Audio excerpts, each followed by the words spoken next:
आज अब मैं आपको सिखाने वाला हूँ कि कैसे अपने डॉग को प्रॉपर्ली लेफ्ट साइड में रखें घुमाते वक्त, और वो आपकी कमांड भी सुने प्रॉपर्ली और आपको सीधा चलता रहे, उसकी इंजॉयमेंट भी हो जाए और मज़ा भी आ जाए। तो चलिए मैं आपको दिखाता हूँ। और सबसे पहले आप अगर वेल ट्रेंड हो जाएगा तो वो बिना लीश के भी चलने के लिए एकदम मजबूत रहेगा, आपको सिर्फ उस पर भरोसा रखना है।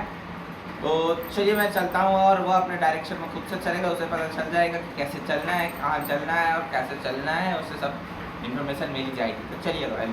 तो गाइस मैं इसी तरह निकल चुका हूँ रॉयल के साथ, और ये लोग थोड़ी थोड़ी देर में अपना चेक पोस्ट बनाते रहते हैं।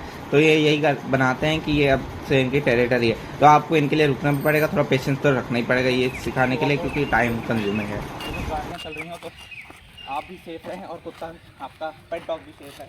तो चलिए मैं दिखाता हूँ कि किस प्रकार आपको चलाना है, और किस तरह आपको बैलेंस रखना है और उसे प्रॉपर ट्रेन रखना है कि वो खुद से अपना इलाका समझ के चले और बढ़िया तरीके से चले।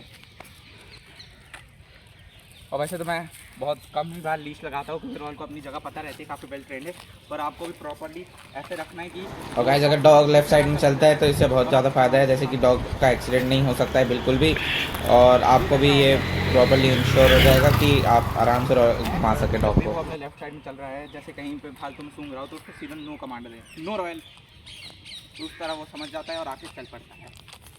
तो इसी प्रकार आपको अपने डॉग को ये भी समझाए रखना है कि जब वो बाहर घूमने निकलता है तो उसको अपने मज़े भी करने हैं, पर उसकी थोड़ी रिस्ट्रिक्शन तो रखनी पड़ेगी, उसको पूरी आज़ादी नहीं देनी है।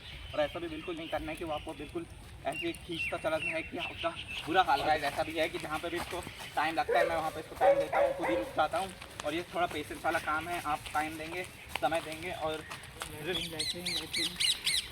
नो इस तरफ आओ, चलो इस तरफ आओ, इस तरफ कम, हाँ कम कम कम कम कम। तो गाइस जैसे कि आपने देखा कि ये अपने आप ही सारी बात सुन लेता है, इसको अपनी लिमिटेशन का पता है और ये अपनी। तो गाइस जैसे कि आपने देखा कि रॉयल जैसे ही उस तरफ जा रहा था तो मैंने उसको नो की कमांड दी, जिससे वो अपने डायरेक्शन में दोबारा चलने लगा। तो इतनी ट्रेनिंग तो आपको रखनी पड़ेगी कि आपका डॉग आपकी पूरी बात सुने। तो अपना ये भी ध्यान रखना है कि जब आप उसको घुमाने ला रहे हैं, थोड़ी सी आज़ाद करने ला रहे हैं, तो उसको ऐसे मत लाइए कि आप उसके ऊपर फॉर्मेलिटी कर रहे हैं, उसको एकदम जंजीरों से बांध रखा है आपने, तो उसको थोड़ा फॉर्मल वे में लाइए, खुश रखिए और ऐसे लाइए कि कूल रखिए उसको, कि जितना टाइम आप उसको दे रहे हैं उतना टाइम उसको भी लगे कि मेरे को मज़ा आ रहा है, तो वो अगले दिन ऐसे ही। रॉयल अपने रास्ते में चलना, बिल्कुल सीधा सीधा, बिल्कुल साइड में चलना, नो रॉयल, हाँ एकदम सीधा चलते रहो, सीधा मस्त अपनी जगह पकड़े रहो। गाइस देख ही सकते हो कि अब इसको पता है कि पूरा इलाका इसी का है, ये पूरी सीधी रोड ही है, अब अपनी ही समझता है, इसको जहाँ मर्जी आती है सुसु करता है, जहाँ मर्जी आती है बदवादी करता है। रॉयल नो, उस तरफ मत जाओ, इस तरफ रहो, हाँ वेरी गुड कमांड। हाँ तो गाइस सबसे पहले आपके डॉग को नो की कमांड आनी चाहिए, ठीक है, तभी वो बात माने।